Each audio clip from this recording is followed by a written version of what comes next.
Welcome to the deep dive. We're diving into some really profound ideas today, and we're starting with a pretty big question, one that really challenges how we usually think about life, death, even our potential.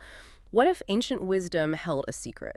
Not just to slow aging, maybe, but to fundamentally transform the body, transcend suffering, maybe even, overcome time itself. So today, we're taking a deep dive into an extraordinary concept. It comes from our source material, Sushumna Nadi, Path to Timeless Bliss. Our mission, really, is to unpack these ideas around something called the Sushumna Nadi, its connection to life force, to breath, and, well, a truly radical journey of transformation. This is definitely for you if you're curious about deeper states of awareness, about understanding human potential beyond just the everyday grind. Okay, let's unpack this. So right at the heart of all this is the Sushumna Nadi. The source presents it as this central pathway, almost sacred, and it's crucial for something pretty remarkable, pointing towards a very specific, powerful life force working within it. That's exactly right. And the core of this potent life force, the term used in the source, is 𝐸𝐴. Now, this isn't just, general vitality or energy. The text says it has this astonishing power, the power to actively interrupt, even remove the painful stuff associated with the body's natural, rusting and decaying. Rusting, like literal rusting. Well, think of it maybe less literally and more about that cellular breakdown, entropy, right? The things that define our physical limits. 𝐸𝐴, the text suggests, can step into that process. Okay, wow. And what's really critical here is understanding that 𝐸𝐴 doesn't just operate randomly. It's not chaotic. It functions within a very orderly system. The text calls it the Vajra breath nature of the Sushumna Nadi. But Vajra sounds significant. It is. It implies something like a diamond or maybe a thunderbolt, indestructible, incredibly pure, precise.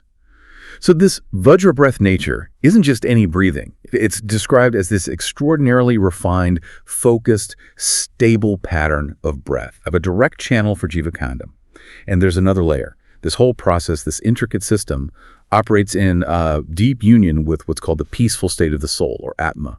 It's not just passive alongside it. It's an act of harmony. The soul's awareness, its tranquility, becomes key to 𝐸𝐴 actually working through that Vajra breath. Okay, that's quite a framework right at the start. 𝐸𝐴 fighting decay, this precise Vajra breath, all linked to the soul's peace. So how does this all connect? What does this interplay really mean for us, practically speaking, beyond the terms? It means the link between our breath, our body, and our deepest consciousness is, way more dynamic and transformative than we might think from just, daily life. The source explains that when our breath, specifically with this Vajra nature, aligns with something else called the Vajra motion of the cosmic energy, Anda-Shakti, that's when a really profound shift happens. Anda-Shakti, cosmic energy. Yeah, Anda-Shakti. In these traditions, it's like the universal foundational energy, the energy structuring everything, the sort of cosmic blueprint. And Vajra motion suggests this cosmic energy also has a precise, pure rhythm, indestructible. So when your internal Vajra breath, that focused, clear flow in the Sushumna, tunes into this cosmic Vajra rhythm, it's like matching your frequency to the universe's fundamental hum. Okay, so it's resonance. Exactly. And this synchronization, it's not just about feeling calm or peaceful, though that's part of it. It actually invokes a powerful awareness, deeply peaceful, yet strong, arising within you. It's described as a direct connection, a resonance with the very fabric of reality. So this isn't just philosophy then. It sounds like an actual experiential state you can reach. What are the effects? The practical results of cultivating this kind of awareness. How does it change someone? This is where it gets really interesting, I think. Precisely. It's very practical in its outcomes. This awareness, born from that alignment of Vajra breath and Anda-Shakti, it kicks off several deep transformations. First, it actively integrates the body, the life force prana, the vital energy in us, and the mind. Integrates them how? Not just coexisting, but becoming like a single unified system, coherent. This establishes a really deep inner strength. It's beyond just physical toughness or mental focus. But it goes further than that. This heightened state, this integration, it brings a profound understanding, almost a direct perception of the consequences of our thoughts, words, actions. Like understanding karma. In a way, yes. Yeah. Maybe less like a judgment and more like seeing the ripples clearly, the energetic patterns we create. This clarity then allows for more conscious choices. Right, taking responsibility. Exactly. And through this awareness, the source says, one becomes filled with the direct experience of the soul. Atma Aniphuti. This is key. It's not just believing you have a soul. It's a direct, embodied knowing. Sense of peace, oneness beyond the ego, your true nature as pure consciousness. And that leads somewhere. It leads, according to the text, to a state of blissful fulfillment.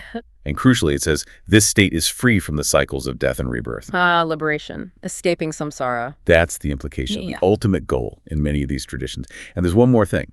The source adds that the radiance, the light of the soul experienced through Atma Anubhuti, actively pushes away ignorance. Pushes it away. Prevents it from even approaching. It dissolves those mental blocks, illusions, the darkness of not knowing your true self. Okay, these internal changes, integration, soul experience, liberation, they're huge, really profound. But then the source material goes somewhere even more. Well, astonishing. It suggests these internal shifts actually manifest physically, changing the body itself. Yes, this is probably the most radical claim in the text. It describes how that peaceful, rhythmic flow of breath through the Sushumna directly impacts the physical and subtle body. It goes beyond just healing. It says it actively removes impurities within the seminal life energy, which is termed Shukla Shakti. Shukla Shakti. That's not just about reproduction, is it? No, not solely. In these contexts, Shukla Shakti often represents the very essence of our vitality, the fundamental energetic building blocks of our physical form. And these impurities are seen as the energetic and material bits that lead to decay, limitation, mortality. And removing them does what? It bestows an imperishable golden state. Now, golden, it could mean a literal color, maybe, but it definitely signifies purity, radiance, indestructibility. An imperishable body. A body that isn't subject to the same laws of decay anymore.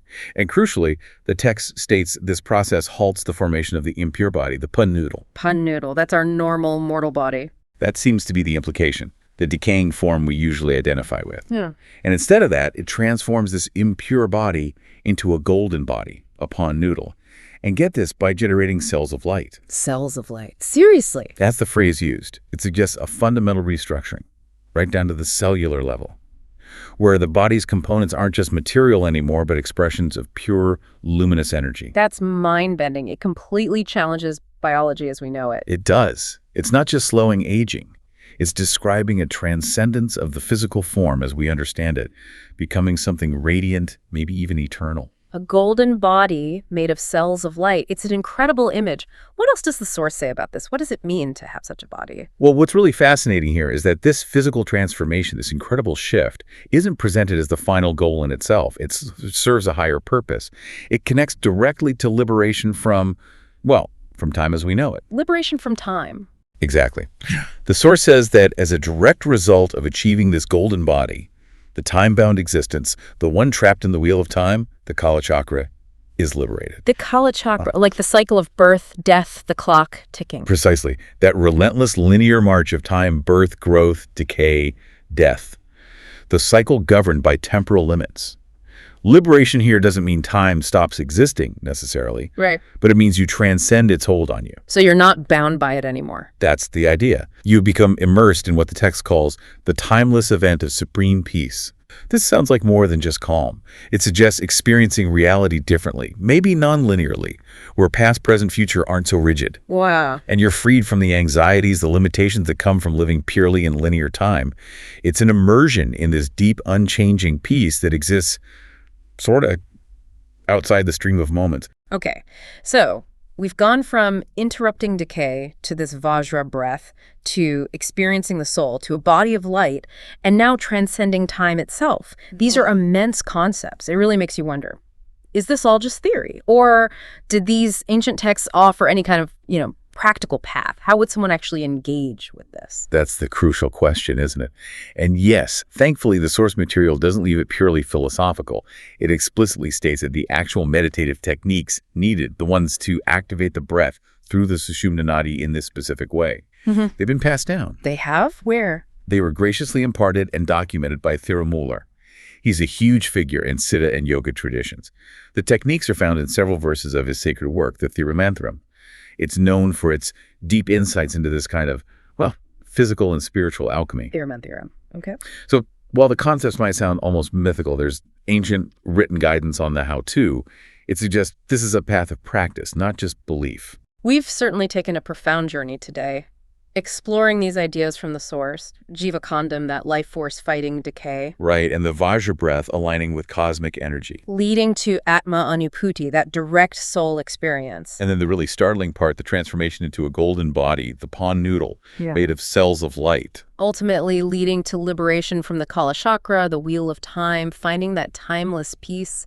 It's quite a picture. It really is. If we step back and look at the bigger picture, these teachings, as laid out in Sushumna Nadi, Path to Timeless Bliss, they really do challenge our basic assumptions, don't they? Songs about human potential, about what our physical existence even is, our relationship with time, with death. Absolutely. They suggest that through very specific conscious practices, especially around breath and awareness, we might be able to reach states of being that are just radically different from the norm. It paints a picture where human potential is far bigger, far more malleable than we usually think. A vision beyond suffering and decay. So what does this all mean for you listening right now? How might this idea, the conscious mastery of breath, as these ancient texts describe it, how might that reshape your understanding? Your understanding of health, of aging, maybe even the nature of reality itself? It's definitely a powerful thought to leave you with after this deep dive.